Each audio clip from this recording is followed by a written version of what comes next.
So, first and foremost, a big thank you for coming along. Doing a panel discussion is always an interesting one. We ran one back in April. The idea is that you guys get as much value from this session as you possibly can. So I encourage you to pick on these guys and harness their knowledge. What we'll do, though, I've got a couple of questions that I'd like to work through. Selfishly, I'd like to learn as much as I can, as I can. I've had a few conversations with each of you myself, and it's interesting that when we created the panel, we've got experts from different fields. So we've got people that solve people problems, we've got marketeers, and we've got an accountant with us.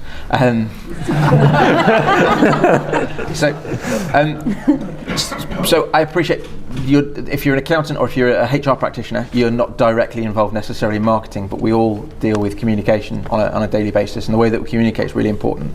The first question I'd like to open up with is for the marketeers, though, and I'd like to know any trends that you're seeing at the moment within the sector, anything that you're seeing with your clients, and what's perhaps emerging and what you think the room could jump on board with. Any you want to jump in on that? I've got obviously all my notes because I'm super super nerdy and super prepared. One of the things that we as a team are noticing is that with the recent, well, not recent, everybody's been aware of it for a while, about Google removing the cookie measurement. Apologies, I foolishly put in a sweep before I came on panel discussion.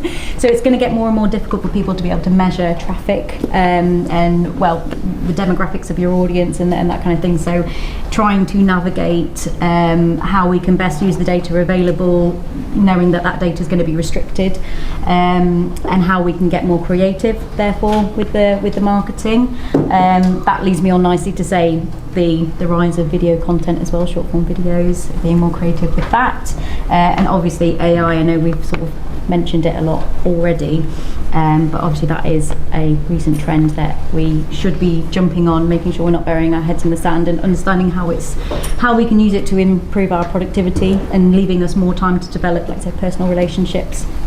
That's just from me, but I'm sure Peter's got some. It's the broadest question of all time. Yeah.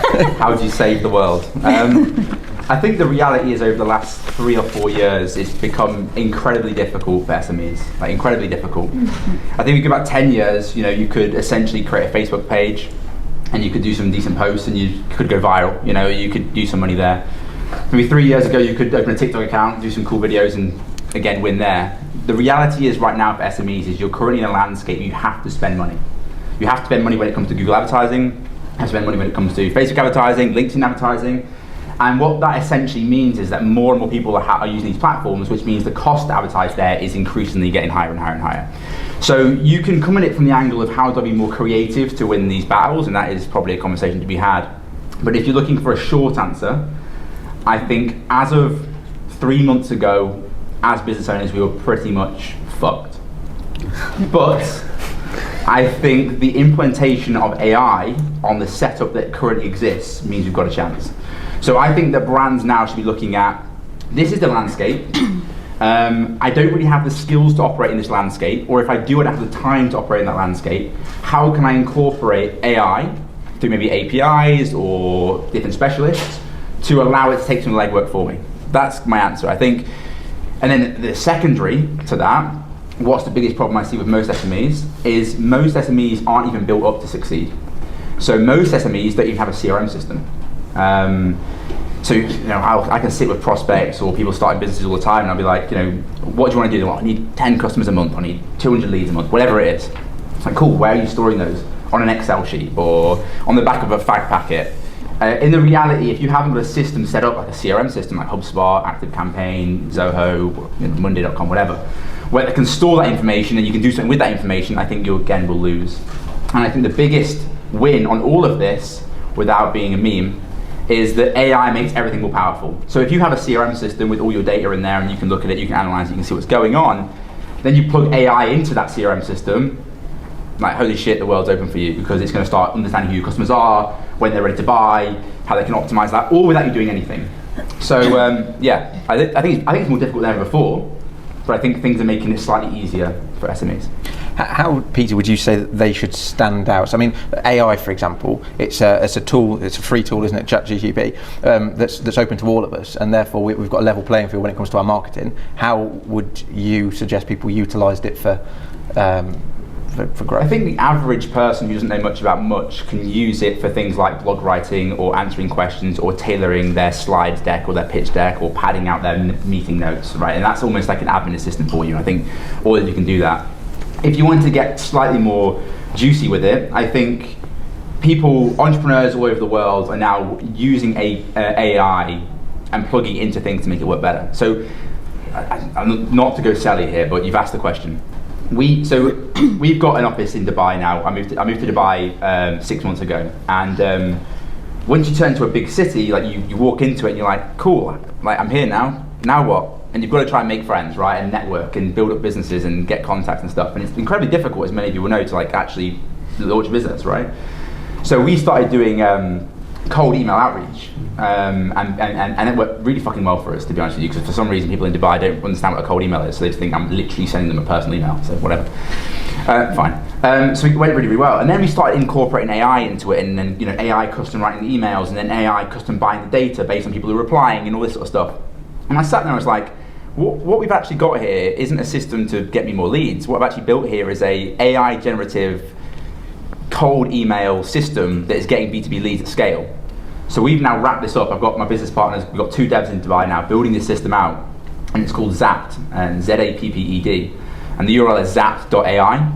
And literally you can go in there, you'd be like, this is my business, I want to target these brands, okay, and it will just automatically buy the data through an API using AI, send a custom-made email based on AI of the individual, the name, what they do, and then as they approve, it comes back round and round and round again. So there's people building stuff.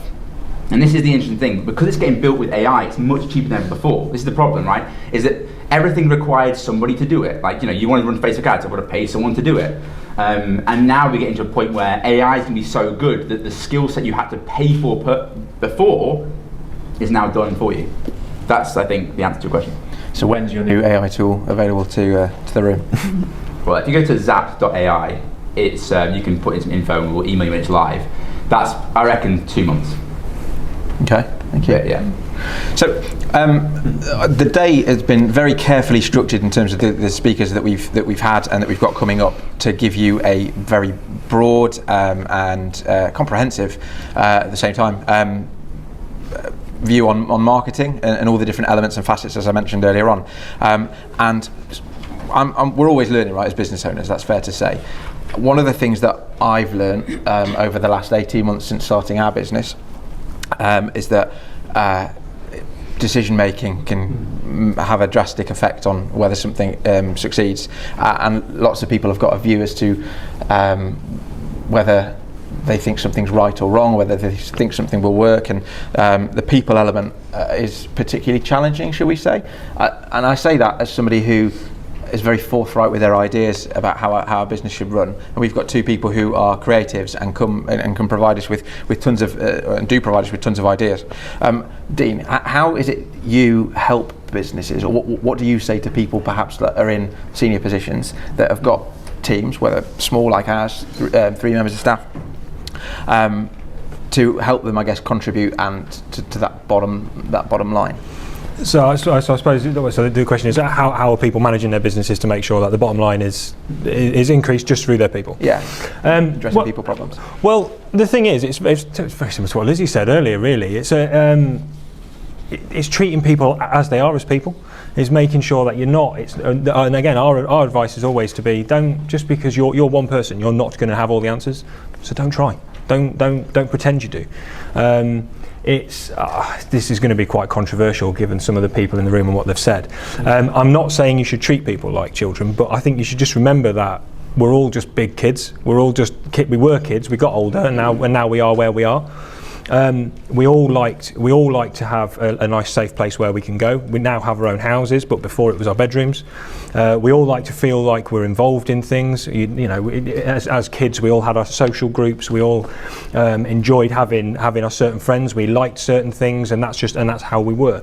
The whole Kevin and Perry skit with "oh, it's so unfair." Like, we're that now. we're still that now as grown-ups, as adults. So it's trying to remember that everything that we did as teenagers and everything the way we look at life now is the same as we've got older, and that's so being able to value your people and looking at people and going, actually you're different and you're going to have a different viewpoint because of X, Y and Z. You need to be treated in a different way because you're a different person, because you've had this. Some people really want to like to learn, so teach people things, give people that opportunity. People want to be involved in things. If you're making a decision, I know personally we've had a conversation about it, in that don't make those decisions yourself. Involve the people that are in the business, engage the people that are in the business, because ultimately they're the ones that will be interacting with people every day. You're not the only one. So in terms of affecting that bottom line, I always think of an example of I went into a restaurant the other day and the food was lovely, the service was shit, so I won't go back. Right, but the person went, oh, this is my 10th day in a row, I'm knackered, and they were saying this as they were serving me the food. Well, that's because they've not been treated right, they've not been looked after, so that's now going to affect their bottom line directly because I'm not going to go. Whereas you go in some places, so I don't mind, it's my favourite restaurant in Lincoln, sorry if there's anybody that has a restaurant in the room, but Lawson's on the bottom of the high street, on the straight, sorry. Every time I go in there, every single time I get the most magnificent customer service ever. I might get slightly dodgy food, maybe, I never have, but I might do. But that's balanced out by the fact that the people that are in there are fully supporting the business. They're buying into everything they do and everything they want to do.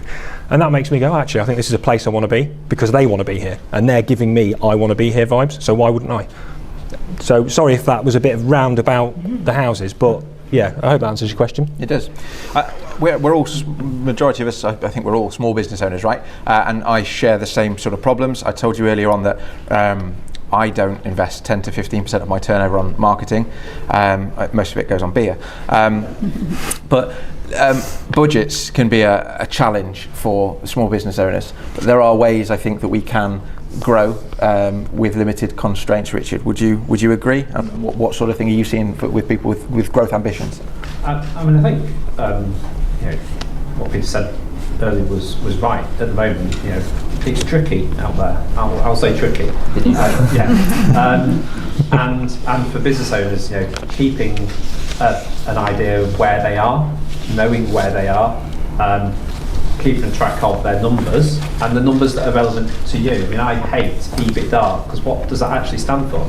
I know what it does stand for, but what does it stand for? It's not relevant to every business. And I think business owners need to really understand the numbers that are relevant to them. I think that they should sit and understand the numbers that are relevant to them and have good financial habits around making sure that those numbers are accurate. And I think that gives them a great platform to grow and to build on. I think without it, there's just nothing to base anything on. There's no measure. You can't tell whether you're moving forward. And I think those good financial habits are where we need to be at the moment. Funding is tricky. That is for sure. Interest rates going up. It's all much more expensive. The equity markets aren't brilliant either. So funding at the moment is tricky. And I think focusing on core business, focusing on doing that really well, working with the people in the business to deliver more and more value, and keeping a constant eye on the numbers that are important to you is what I would recommend businesses do at the moment. And I think that gives them a great platform from which to grow.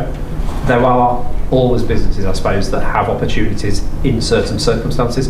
And you look at the pandemic, forget about that. But some businesses did really well. Online was great, for example. And there are challenges at the moment, and again, some businesses are doing okay.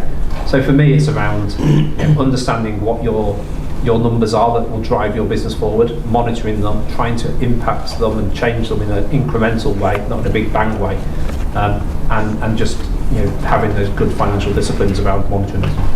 I think that is absolutely spot on. We have one of our businesses we own is a online pharmacy, and I did say to you at the start, the supplier of where we're buying the drugs from changed their terms of their terms from 30 days after, which we could stretch to 60, and they didn't really moan too much, to we want it all up front, or you're increasing your fees by 20%. And it's we had to do a full cost analysis of how much we can actually spend, what is it going to affect to our cash flow, because it's, without boring too much, it's a hair loss drug. So we had to acquire the customer, make a loss on acquiring the customer, and we knew by month 3 we make a profit. So we had to try and buy the customer, pay for the drug with cash flow, and then get the customer to month 3 before we even made the profit to pay back the initial investment. So we have this dashboard with 5 points on it, and when it's good, it's green, and when it's bad, it's red, and when you should look at this, it's amber. And they change in real time based on the things that are happening on the website, what's happening with the bank account, whatever's going on. So without having to go really deep into the numbers and analyze stuff, you can literally open this thing on a Monday morning and be like, we're good. And then you can have a coffee and relax. And I think that's great. I mean, we have 5 numbers as well, and we look at those every Monday morning, and 3 of those numbers are financial numbers. What drives our business is meetings. The more meetings we have, the more work we get. It's just that simple. So how many meetings we have in, that's a key driver. So we monitor it. It's understanding what the drivers are for you. I suppose I was going to give you a tip in terms of funding, and this might sound a bit random. Your credit rating is probably a good thing that everybody can go away and have a look at. Your credit rating will fundamentally impact the credit others will give you, and if you can improve your credit rating, then that will increase how much credit people will give, and that's indirectly a way of funding your business at a very small level. So it's little things like that I'm in favour of, not big bang, kind of go to the bank, raise a lot of money, go in business. That's an interesting point. I was listening to a podcast recently, and the key takeaway that I took from this podcast was that somebody said, what's the most fundamental thing, what's the most important thing for your business? And that was acquiring new customers, essentially, because that's what gives them the continuity. And then the follow-up question was, well, how much time during the day do you spend on acquiring new customers? And realistically, the answer was just like, well, I send out a couple of emails or whatever the case. But the numbers that you talked about there, Richard, that's business development, right? Because you know that there will be a return on that based on a specific conversion rate after those meetings. So I wholeheartedly agree. I think what we'll do now is, does anybody in the audience have a question for our panel? Does anybody have any burning questions about perhaps what they could do to grow their business? Tom, was that one from you? Yeah, I was just going to say, obviously, having a panel all through the board, so obviously from the financial point, as you said, things are getting squeezed and profit margins aren't quite there and costs going up, but then also we're talking from a marketing point that we've got to do this investment here, there and then obviously we talked earlier about enjoying the process and making things better for our staff. On that barometer, what's more important, that financial, or should we enjoy the process and the finance will come? I suppose you've said with credit rating, then you're better to get some money in the pot and fingers crossed the growth will be there, or what's some tips and advice on that? I'd say I think it's essential to plan ahead. So I would say if you have a plan for the year, 6-12 months, and you have a plan with that, if you've got a small pot in mind, it's absolutely possible to sustainably grow on a budget. So I would almost review what objectives, what priorities you have as a business, where you want to spend that money, whether it be entering awards in the first half of the year, or whether it be trialing a bit of money on digital advertising, and spread that over the year. And then any grants that you do get, because every time you go in for grants or funding, you're not always, it's not always a surefire success. Sometimes your applications get rejected. So I would almost see those funding pots almost as like little bonus amounts of money. It's like, oh, fantastic, we've got a £5,000 bonus. Perhaps I can get somebody on board to help me develop a specific area of my website, or understand how to use landing pages or lead generation magnets. So I think having a cowboy approach to the year, fantastic, we've got a year ahead, like let's just spend the pot as and when these opportunities come up, I think is a surefire way to just, you're kind of flying on the seat of your pants a little bit. Whereas if you're kind of planning ahead for that year with the small budget you have, and put into place those organic things you can do, like social media can be your best friend, SEO can be your best friend. Again, weigh up what's more important, your time, what's going to cost you more quantifiably, your time or that small budget, planning ahead for that year, and then use those grant fundings as like little bonus pots that you can say, if we do win that, we're going to spend it on this. If we do win that, we're going to spend, we'll put another £2,000 into our PPC, and we'll trial it just in Nottingham, or we'll just trial it just in Leicester, if that makes sense. That's from me. And I think for me, it's about doing what's right for your business and doing what's right for your plan. And if you've got a plan and you can budget that plan, and you know that you've got the cash available to do things, then why not do them? Because the worst thing we can do at the moment is stand still, because the world around us is changing. So we all need to push forward. It's how we push forward. An example from our business, I'm not going to take the credit for it, I'll give it to Lewis. We decided, we've got a very small office in Market Raisin, it's tiny, but it's got a great frontage onto the main street. And what's been really good is they've changed the timing of the traffic lights at the start, so the traffic backs up right past our office. So we spent about £40 on posters, and that was interesting. We got a few people through the door. And then we noticed that maybe our competition wasn't as strong anymore over there, so we just changed our wording slightly to be a little more aggressive around, we are still here on the high street, here we are here, and the floodgates are open. And people are literally just coming through the door. And we spent about £40, so it's about reacting to what's around you at the time. It doesn't have to always cost a lot. I'm the accountant, I'll say that. I'm also a frustrated marketer, so I understand that there's a balance in there. But for me, it's about those small, tiny, incremental things that you can do reacting to the market around you. I think it comes down to your offering. Like I've changed the offering so many times across our companies. Like if you sit where you are right now, or have been for the last 5 years, market's changing, inflation's killing you, this tax is killing you, everything's killing you. Like unless you can change your offering, your price points, and try and compete a different way, I think you'll lose. I think the people who play in the price wars fundamentally just die. So how can you add extra value, which can create a bigger margin, which means you can invest that in a more premium marketing attitude, is kind of how I'd sit. That's what we've done with. So we own a conveyancing business called Fletcher Longstaff. It's like number 1 in Trustpilot. So it's a good standing business, and we are twice the price of every other conveyancer. But I don't want the cheap work. You're gonna get a 5-star service, number 1 in Trustpilot. You're gonna pay twice the price to be with us, and we don't even dabble with the price at the bottom. Let everyone else do that and go out of business. Let everyone else go there and get the cheap labour. We're going to get senior people that are going to do a great job, and it's going to outperform, and then just please leave a nice review. So we don't want to play in those games. I think because all that's going to happen over the next 5 years, I think inflation keeps going. I think it keeps going a lot. I think they'll have interest rates held up. Anyone with a lot of debt or anybody who's trying to compete in a price business goes bust. So I'm making big decisions to be like, I don't want to even think about price. This is the price it costs. This is how we're going to brand ourselves with a premium service. We're going to do a great job. Tell a friend. I don't know what you do, but that's kind of how I position most brands in this day and age. I was just also going to say that if you have got a small budget as well, it's fantastic to experiment with that small budget, find out what platforms work for you. But I 100% wouldn't roll the dice, find out what your objective is, but it is so important to get to know your target audience and find out what they need, what their pain points are. I think it'd be so easy to say, I've got a great idea for a campaign, I'm going to promote myself, but finger in the air in terms of key messages and what they want. You could be shouting from the rooftops about chocolate, but actually everybody wants sweets. So I think if you have a small budget, try to use as much, even if you haven't got the data yourself, even if you've not collected the data yourself, there is so much data out there from various platforms that you can find on various target audiences or markets that you're trying to penetrate. So I would 100% do your research before investing a small budget into a campaign. So obviously the broad spectrum of things on the panel.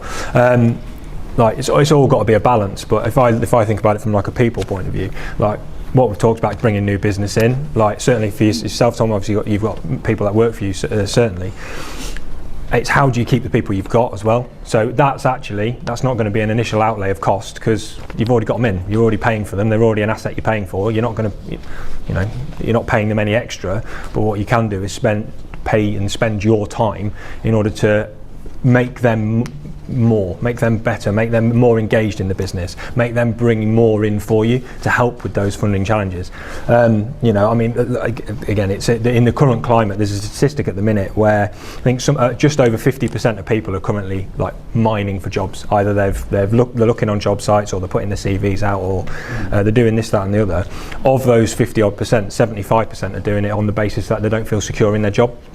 So when we're talking about funding and financing and all that sort of stuff, it's important, like even from a people point of view, and keeping people engaged. It's letting people know actually we're perfectly safe in our job, we're secure. You know, I mentioned earlier about people's bedrooms as teenagers and now as our houses, but I'm applying that to the workplace. If you know you've got a safe space at work where you can be your best and you can do your best, you know, in terms of financial outlay, you're already paying it out. So do more of that, get people more engaged, people will deliver more for you. Certainly from like a barbering point of view, if people are engaged in the business, really want to push the business forward, are they turning 25-minute haircuts into 20-minute haircuts, which means they're getting more appointments in, which is then bringing in the money, because they're going, actually, I want more for this.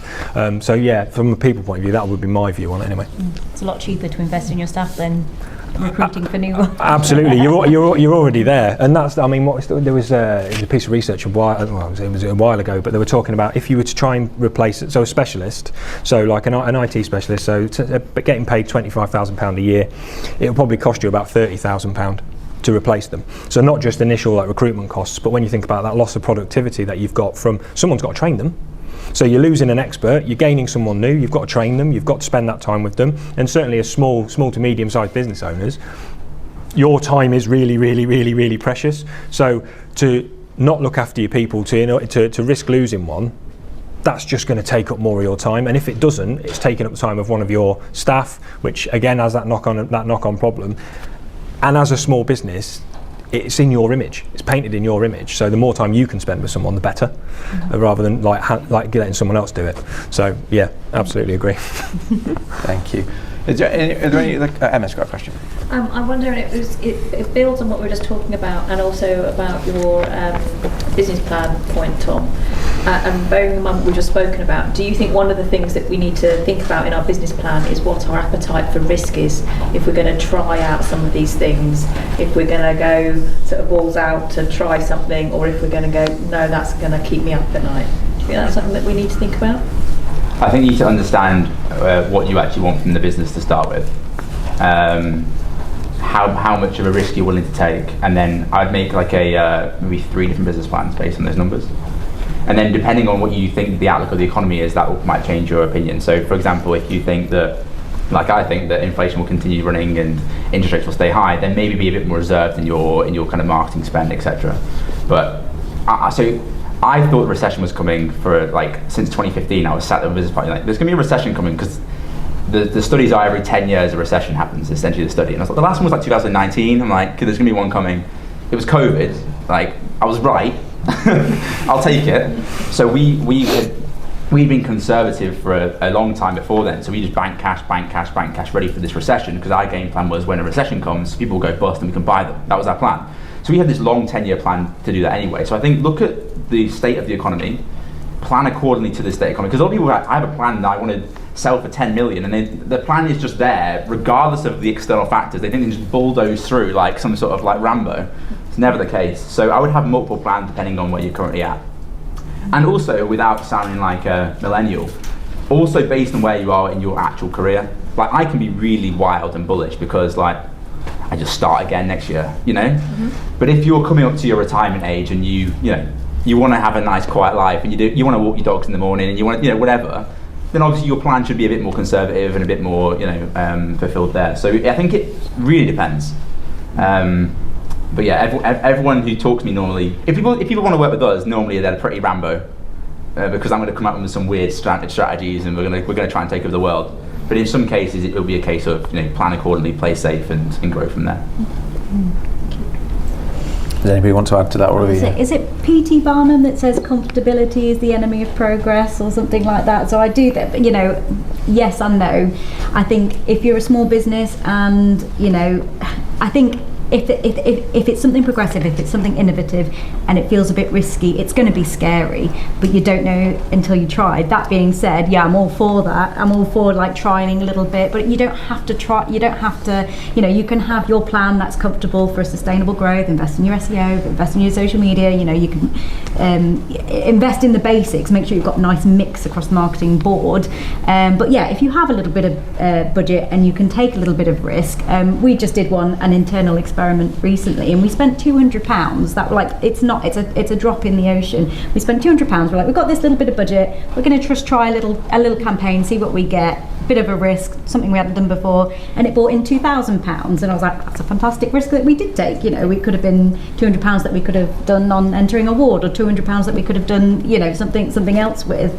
But yeah, so I do think, like, yes, I think as a small business, you do have to make sure you have that comfortable framework, that comfortable plan that you're going to be following on your day-to-day plan. You know, what emails are going out when, what social media posts are going out when. But then, you know, if you manage to pull together a little pot that you can take a risk on.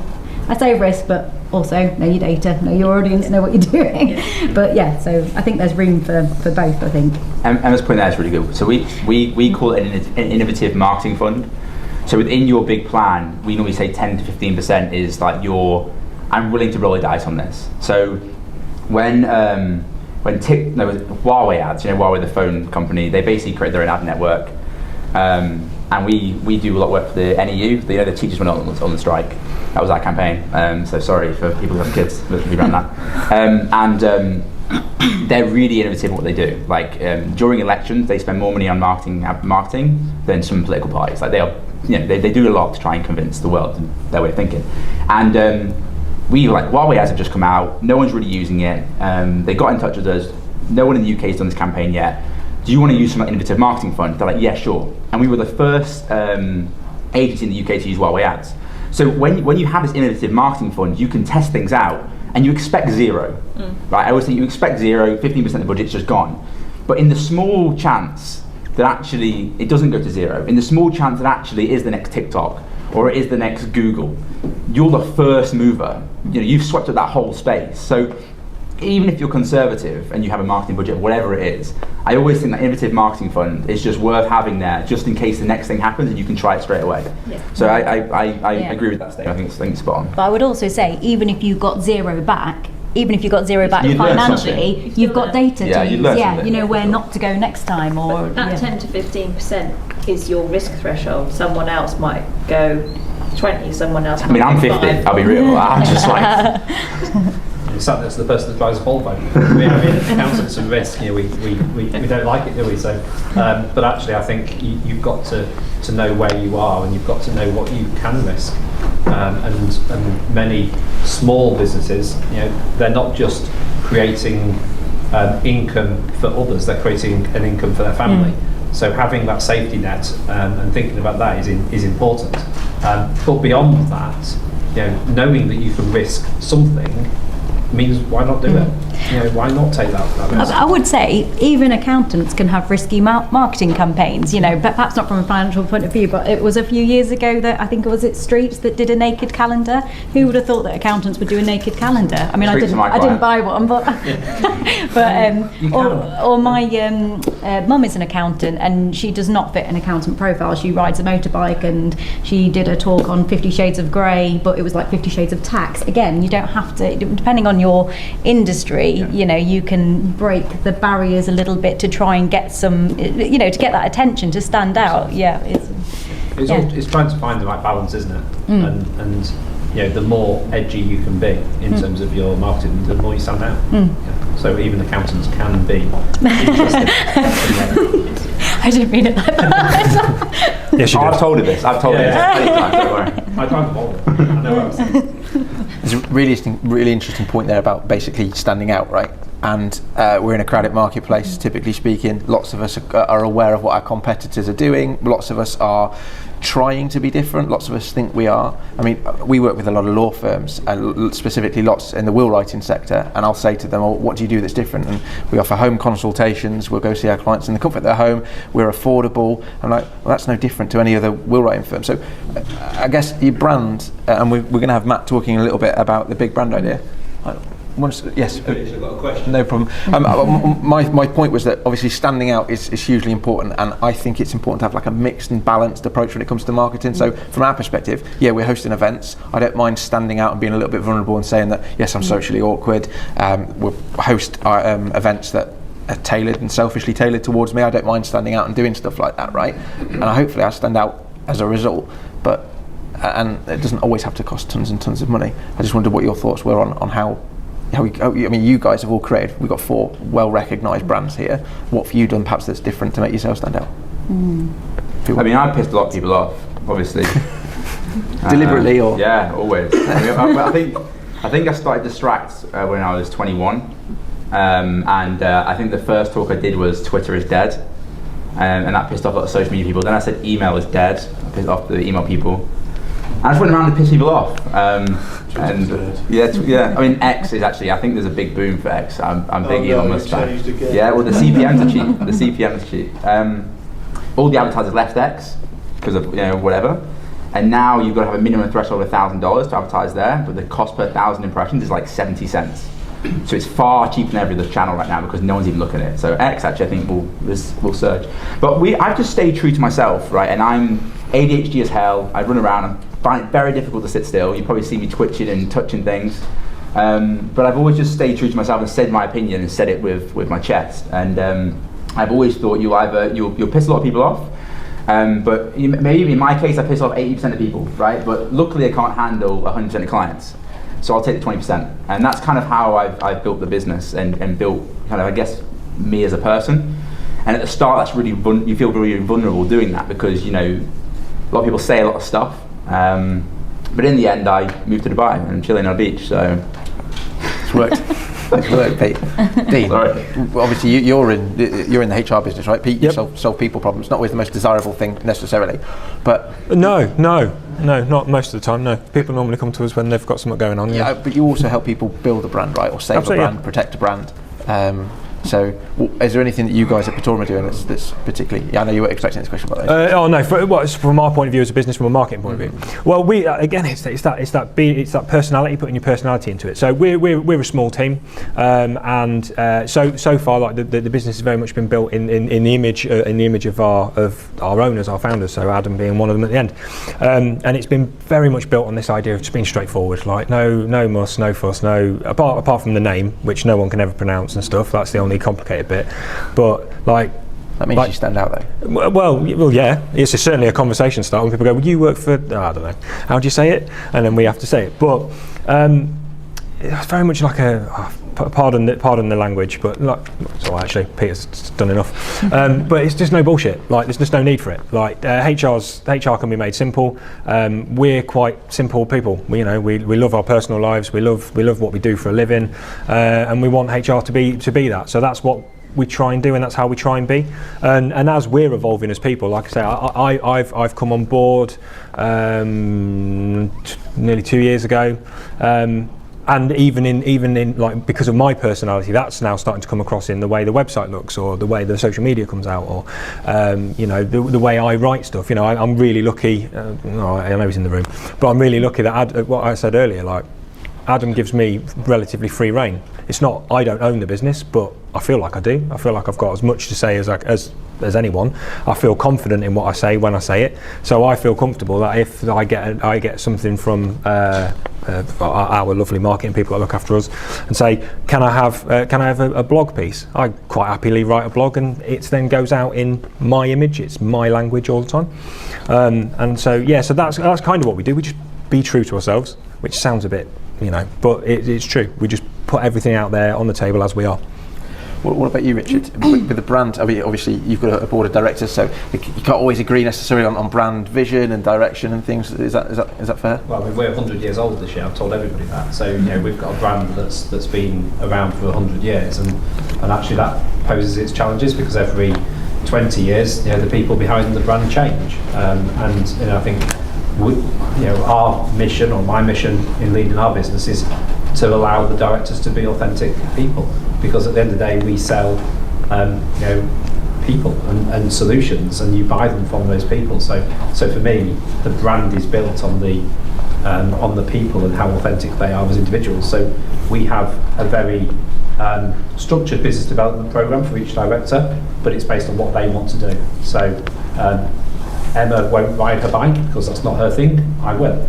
Emma will go and do what she likes to do, and that's fine, and that's how we build our brand, based on those values and those shared values.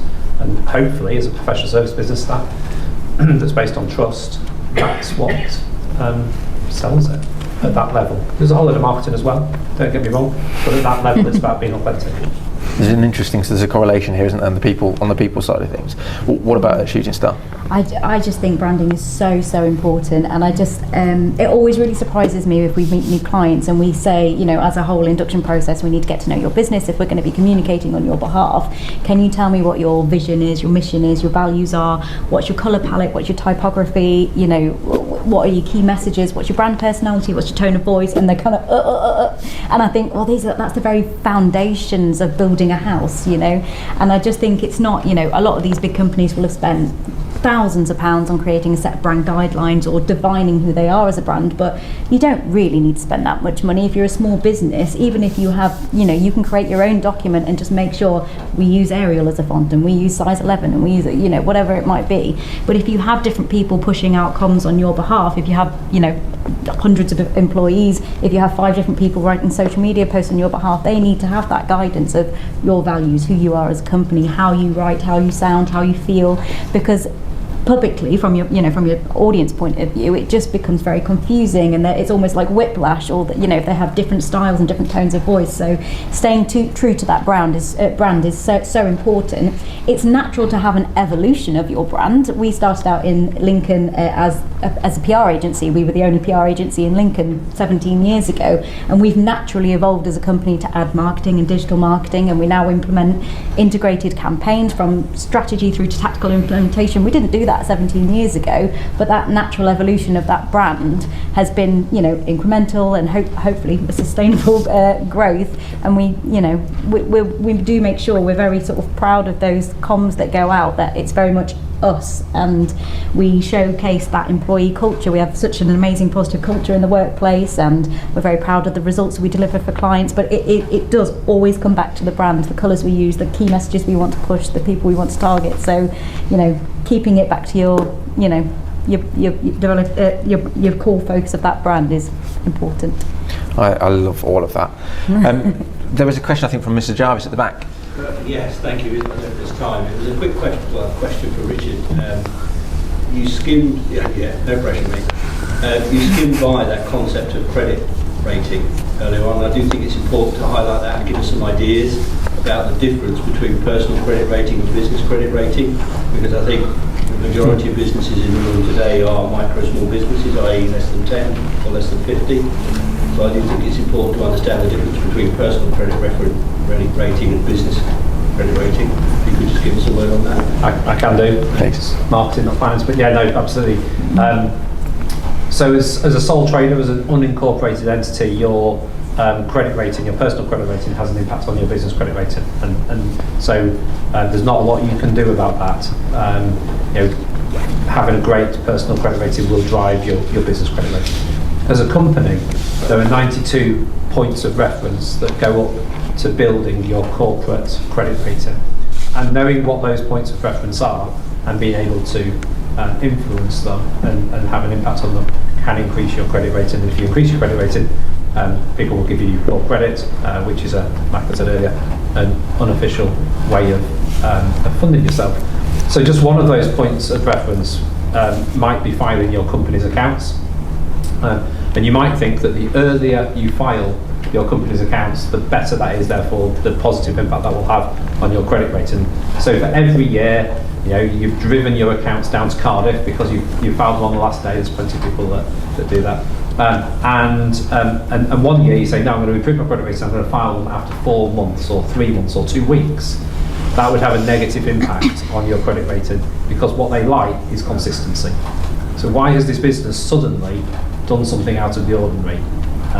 So having a think about the levers of credit and what you can improve and not improve, like I said, there's 92, I think, different factors that go around it, is important. So paying people on time and thinking about who might give certain credit rating agencies you know, payment data, making sure you pay people on time, filing accounts on time, keeping things up to date at company's house. It's just those good financial habits, but they all have an influence on credit. And as a company, you can do it. More difficult if you're a sole trader.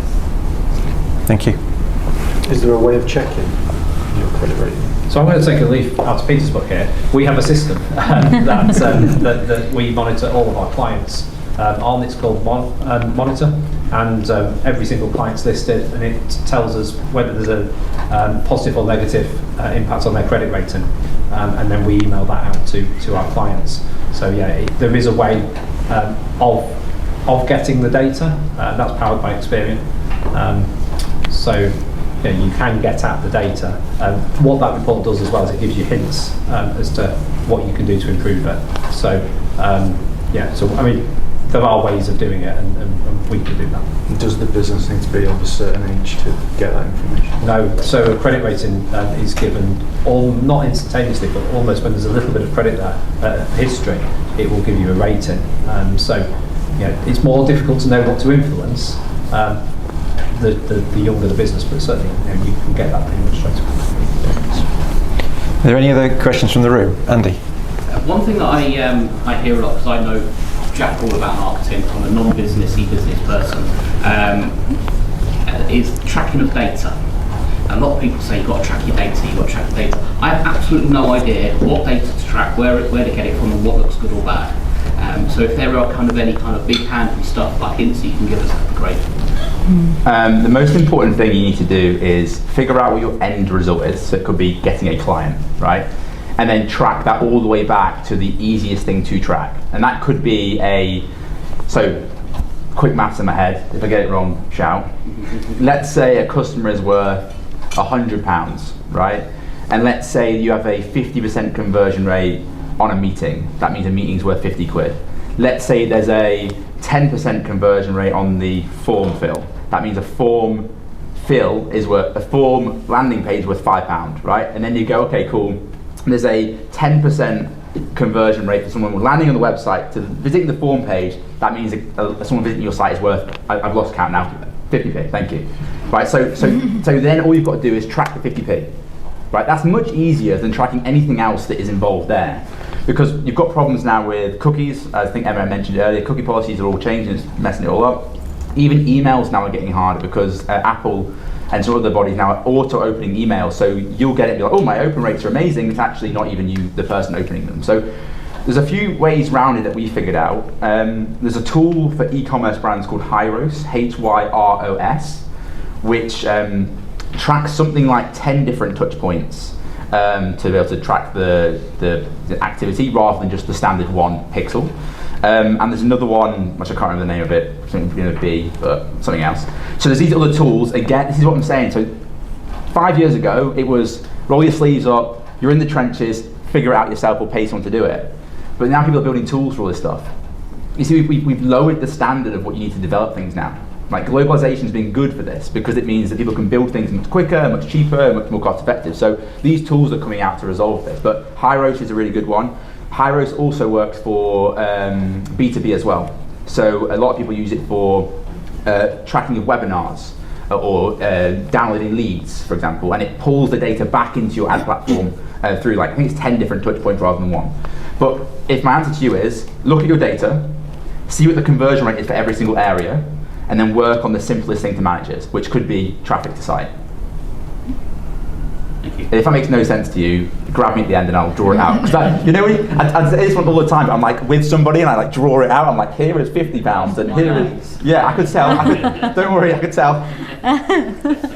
I'd probably just maybe add to Peter's point, but stripping it right back to a really granular level, like a really basic level. Have a look at your marketing plan in terms of what tactics you use. You might be using social media, some of you might be using email marketing, some of you might be using, updating your blog post on your web page. I'm a big fan of trying to make your life as easy as possible. So any tools that you can use that are integrated, like any CRM platforms, HubSpot will often integrate all of this together, your email marketing, your social media, keeping all your metrics in one place, not just your tactical plans, but a lot of your sales funnel conversion rates and what have you will all be in one place. You can create your own dashboards on it, so it's making it a lot easier. But I would go back to your marketing plan, see what tactics you're implementing, and then, like you say, just take the top line results. If it's website traffic to your most engaging pages, or bounce. Oh no, it's not bounce rate anymore. It's engagement time on website. Google changes it all the time. Engagement posts on social media. So just you don't have to report on everything because you just can't. There's too many tactics out there, there's too many platforms, there's too much for you to do. But take it back to your objectives, take it back to what tactics you are implementing, and just to, you know, try and keep it brief to a couple of slides, report on it monthly, report on it 6 monthly or annually, if that helps. But Sorry. Yeah, no, I'm just saying, just try and choose 1 or 2 tools to collate it all together, like HubSpot, like Hootsuite, like, you know, Google Analytics. Try and keep it in one place. Consistency from the micro, just keep it simple. Keep it simple, you can get lost in data. The biggest problem that we've had essentially is back in the day, I'm talking like 3 or 4 years ago, 'cause that's back in my day.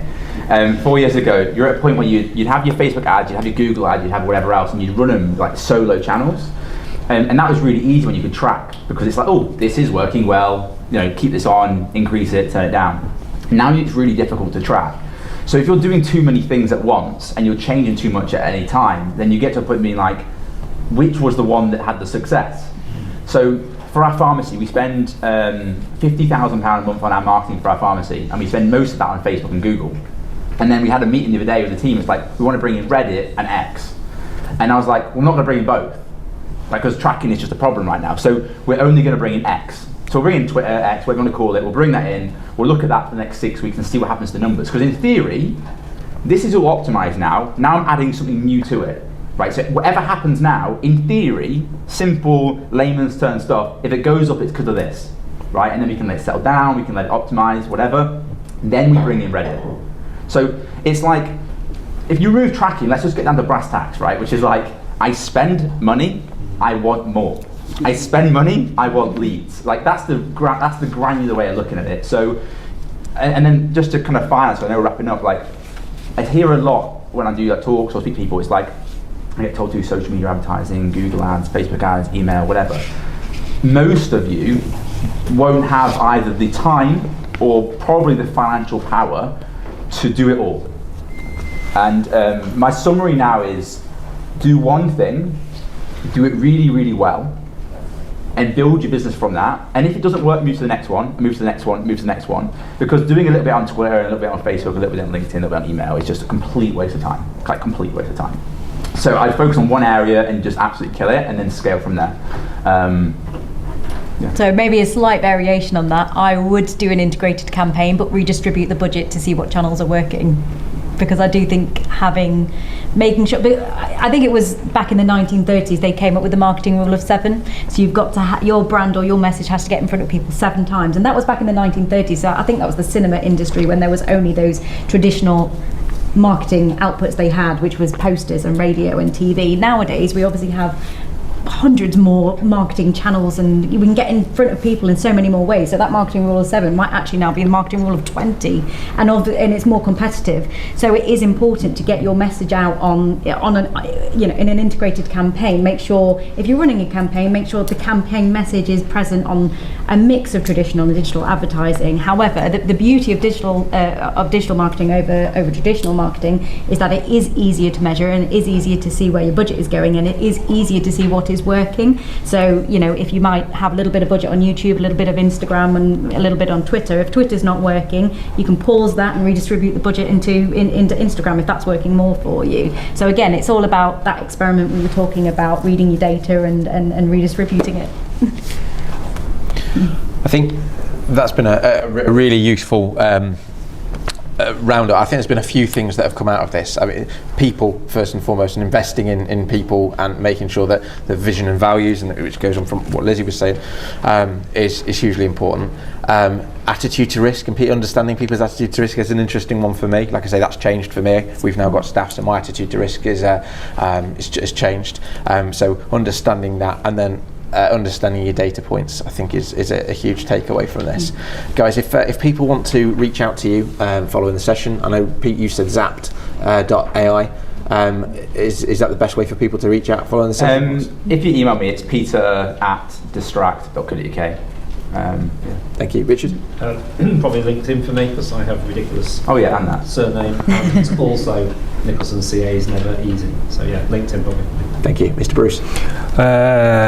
To be honest with you, I'm a massive fan of telephone.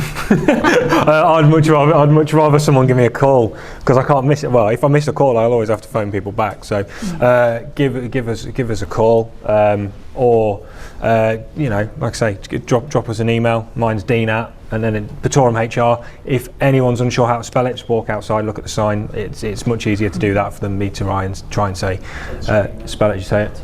Oh, it's on the screen there. So yeah, but like I say, I'm a big fan of a call. So yeah, just give us a shout. Emma. Yeah, no, I obviously have a ridiculously long Dutch surname, which I don't expect anyone to remember how to spell. So you can find me on LinkedIn, or I'm pretty visible on Shooting Star website. You can find me on Shooting Star, but luckily it is just Emma at We Are Shooting Star, so you don't have to remember how to spell my name. Could I ask that you all join us in thanking our panel for their time and their guidance?